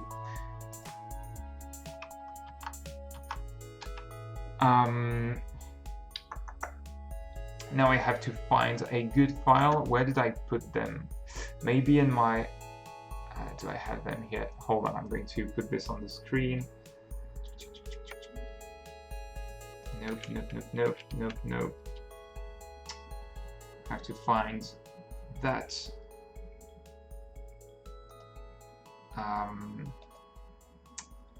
Must have been in files 2016.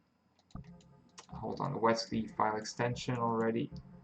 Go back to downloads, and it's SBS. Just go ahead and search for that real quick. So, don't have any around here. I don't know where I put the files I use for the brushes. I didn't save them in the brushes folder. Sorry.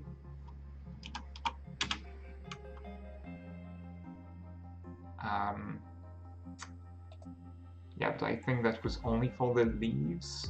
Trunk details. Don't have any.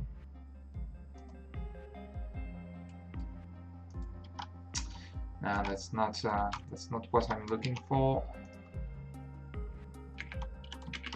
So this program, Substance Designer, allows you to create pictures from kind of mathematical equations, and I use that to create textures like paper or something like this for the brushes I make. So I try to make custom textures for Krita. Let me check if I have any interesting stylized rocks. No, these are a bit too special. Cookies and cream, apple. I can use, I should have some that I can use around here to show you. Rocky black sand, maybe. Let's see.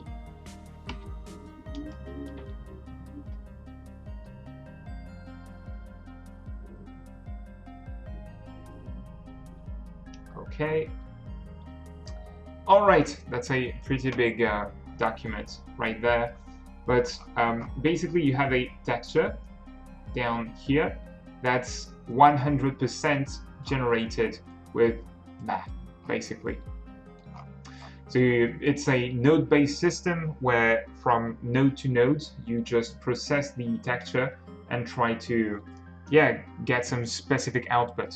And that's very interesting because, for one, it's extremely fast. Hold on. It's extremely fast, the processing, but on top of that, you have absolute control and the ability to make as many variations as you want.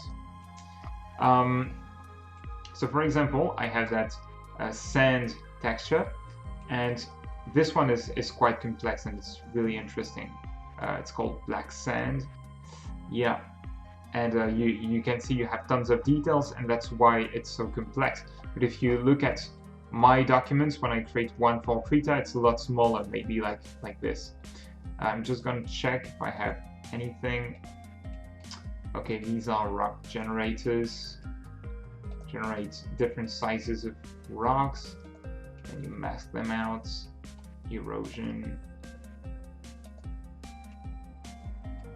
Okay, I'm going to stick to this. I find this texture quite interesting already, and the thing is, you can add noise, and okay, it has to generate the thumbnails. It's a new version of the program that just came out, so it's not the fastest. I'm also going to change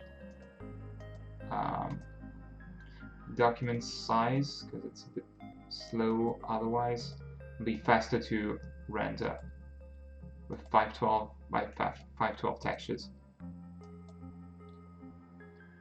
And basically it works just like you would do things in Krita. You can multiply and all textures together. You can use levels, you can use the same types of filters, and then use them to create brushes. Let's see, I'm going to do on this one, a histogram scan, I guess, to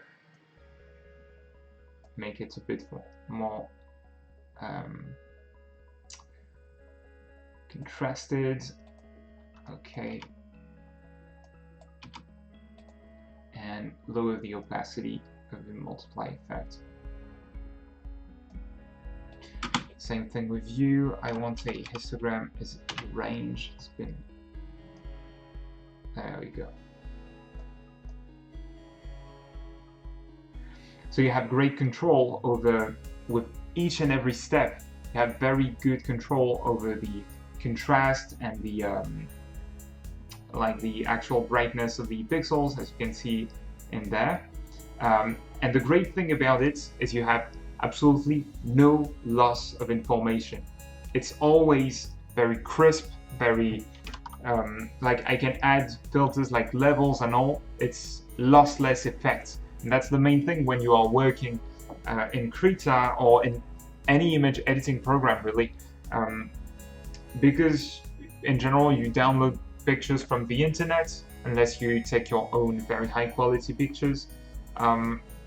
When you do effects like levels and all that stuff, you don't have really fine-grained control over the textures you're going to create and use on your brushes, because it's all of a lossy process and you only have 256 levels in on your grayscale image.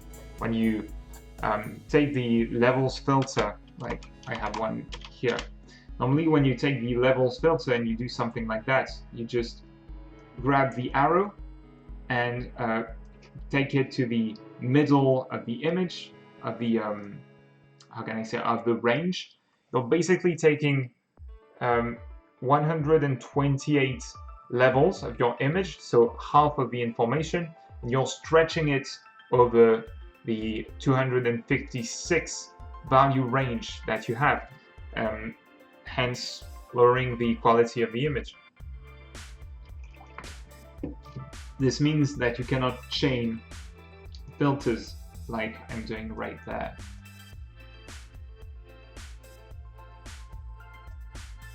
I'm going to try and make a decent texture for Krita, just to show you the effect. It's a bit too lumpy right now. I'm trying to push that a bit more.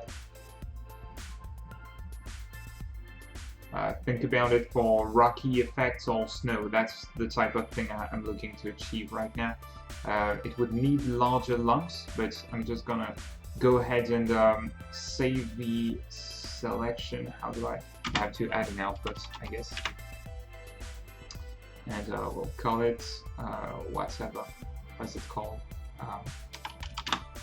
Let's call it test. And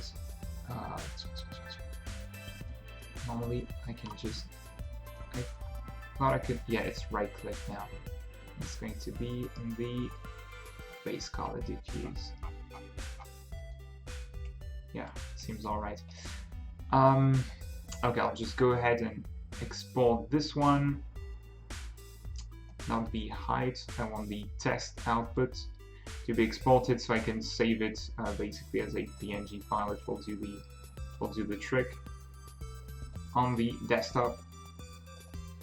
So yeah, this process takes quite a bit of time, but it's just very interesting. It's you learn a ton of stuff on how images work, basically. Mixed foreground, I can play with it, but Dave is asking about mixed foreground and background colors, mixed canvas colors. I guess you're talking about regular pixel brushes. In the color section, mix. Yeah, the Dust Force music is the go-to music for streaming. The mix, I mean, if you want to learn how things work, the best place to go is the docs, where you do have those sentences. But basically, if I go with, I think that mix is the one that goes from your background to your foreground color. Let me check. I don't remember exactly. Yeah, that's it. So the way it works is it depends on the type of control you use. Which one did I put in there? Hold on. Mix, pressure. Okay. Yeah, okay, so that's quite simple. Based on the I was just saying that tooltips within the brush making window would be helpful. Okay. I understand. Yeah, sure. Tooltips in the interface, and in some instances, the ability to know about the yeah, forget it. I'm getting lost in my thoughts. I just wanted to go grab the texture and show you real quick the types of effects you get. So I have my rocky black sand test, and I'll just import the new pattern. Just add GDQuest out of it. Well, next time I start Krita, come on, yes, thank you.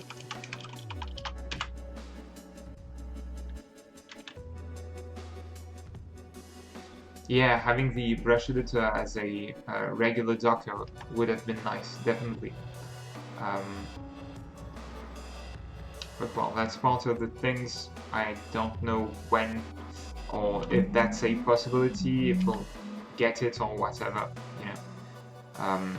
But the developers' resources are quite limited, and they're already making a very complex program. So I guess the thing is, there's a need for more persons to contribute to development, quite simply. Because for the Docker thing, for example, I'm pretty sure that the data that controls all these brushes and all is available. So someone with Python, for example, should be able to create a panel where you can manage everything, right? And yeah, there you go. So the texture I just made, or I just exported because I didn't make the base for it, but from Substance Designer, gives us that kind of complex. It's very dirty right now, but gives us that type of result.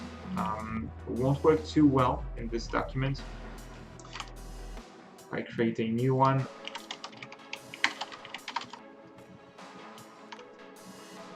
ah, come on, it switched brushes again.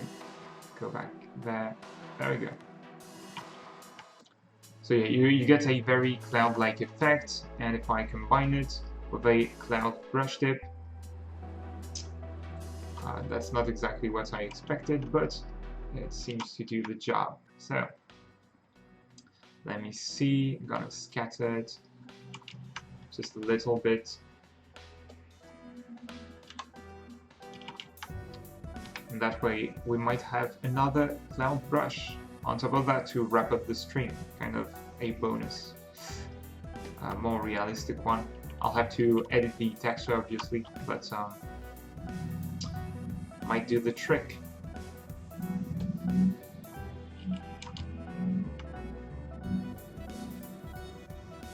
As kind of a stone wall look, yeah, definitely. When you use that basic noise generator, well, it's a complex noise generator, but those noises really give you effects like concrete and all really, really well. And that's part of the things, actually, if I got this program, because I bought it, and if I got it, it's because the brushes, with them you can only do so much. But the next thing I'd like to develop is, instead of always adding tons and tons of presets, which are, you know, until there are new features in Krita, it's only going to be so useful. So instead of piling them up, I'd like to add textures that people can take and put as overlays.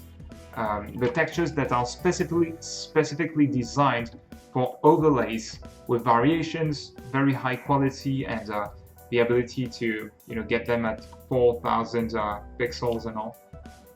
Yeah, it's true that you get some kind of stone effect. I have to use another brush tip. Do I have any that's really convincing? Oh, that's nope. Nope. It doesn't work. I'm not the biggest fan of the default brush tips as well. That's something for a fair part. There are sometimes they are too low resolution, and the quality or the usefulness of the brush tips varies quite a bit.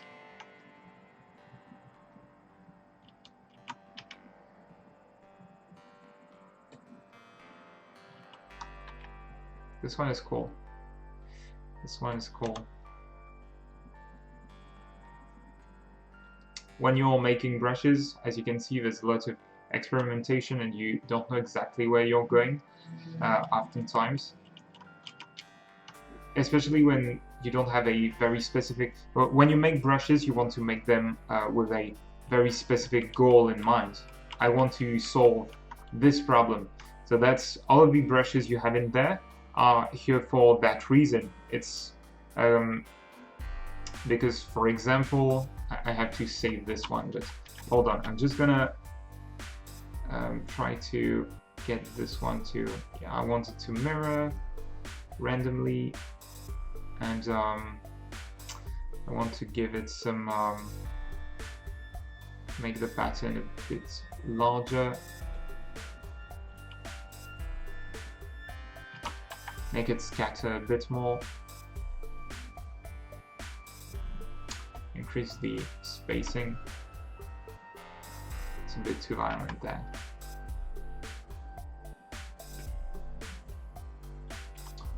Okay, okay. That's interesting. I think with this shape and all, that's another sponge-like effect that we get. That's quite interesting. Okay, just gonna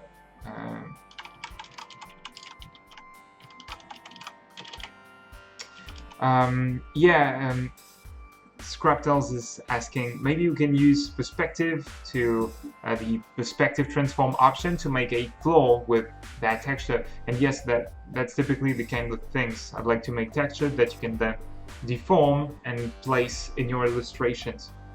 But that will come eventually, you know. It's really I don't know. Right now I don't have time to do new things, so yeah. Okay. GDQuest.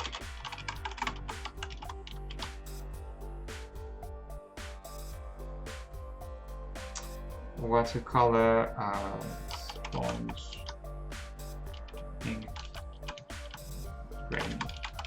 Okay, that's a bit weird, but yeah, you can see the kind of the types of results that you get that are often hard to get if you just go ahead and download pictures from the internet. So that's why I'm using a program like this to make the texture. I just made a few, and in general, when you see me make presets, there are many more that I actually made that I just don't put in because, you know, I make multiple variations of each and all, but I try to only put a limited amount, the best ones, and to really do that maintenance over them. Otherwise, it's because you can add, I could have 200 presets by now, but you wouldn't know which one to use for what task, and yeah. Not that they're all very good, but it's just, yeah, you have to make lots of presets to find really good ones to make. I wanted to talk about something and I can't remember. Crap. What was it? Does somebody remember what I was saying? No, I don't know. I don't know. Anyway, I guess it means it's time to end the stream because it's been more than 2 hours. Thanks a lot for coming. If I'm looking at the number of people, on average, there were like 35 to 40 people all along, so that's quite big. That's quite big for art, and considering that I rarely stream. I'll try to do more on Saturdays. There's going to be probably less videos. Hold on, I'm going to put a decent image in the background. Yeah, so you can get my brushes in the video description. I think I mentioned the training as well. Let me check. No, I didn't mention it. So yeah, you can get the brushes. There's a free version, and all the brushes I made in the stream will be available for free. Aside from that, yeah, thanks a lot for coming. And just let me know how the stream was, in the comments, and what we should do next, because we can do a live stream where, I make a game asset from start to finish or something like that, if you'd like.